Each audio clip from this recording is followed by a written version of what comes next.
Dahil ayon sa prophecy sa Revelation chapter 12 verse 17, sila ay didigmain ng dyablo, at sa Revelation chapter 13, sila ay hindi maaring magtinda o bumili kapag sila ay manatiling tapat sa Diyos. Number 2, persecution. Kapag dumating na ang universal decree ng halimaw, ay dito na magsisimula ang matinding tribulation dahil tatamaan ng no one can buy or sell ang sinumang hindi tatanggap sa marka ng halimaw. Ano nga ang marka ng halimaw? Ito ay tumutukoy sa maling doktrina na ipapasunod sa mga tao. Gaya ng nangyari noong 321 AD at 4th century kung saan ipinag-utos na ipangilin ng araw na linggo at tinawag ng mga heretics ang mga tapat na sumusunod sa utos ng Diyos na ipangilin ang Sabat sa ikapitong araw o Saturday.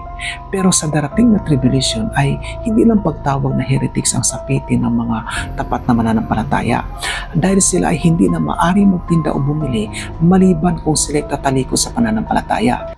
At anong sikta naman ang tatamaan ng no one can buy or sell? Ayon sa Revelation chapter 12 verse 17, didigmain ng dyablo ang tunay na iglesia. Ito ang mga sumusunod sa mga utos ng Diyos at may patotoo kay Jesus. Ibig sabihin, ang iglesyang sumusunod sa mga utos ng Diyos at may patotoo kay Jesus ay ang uusigin o i-persecute. Hindi sila maaari magtinda o bumili kapag sila ay manatiling tapat sa Diyos.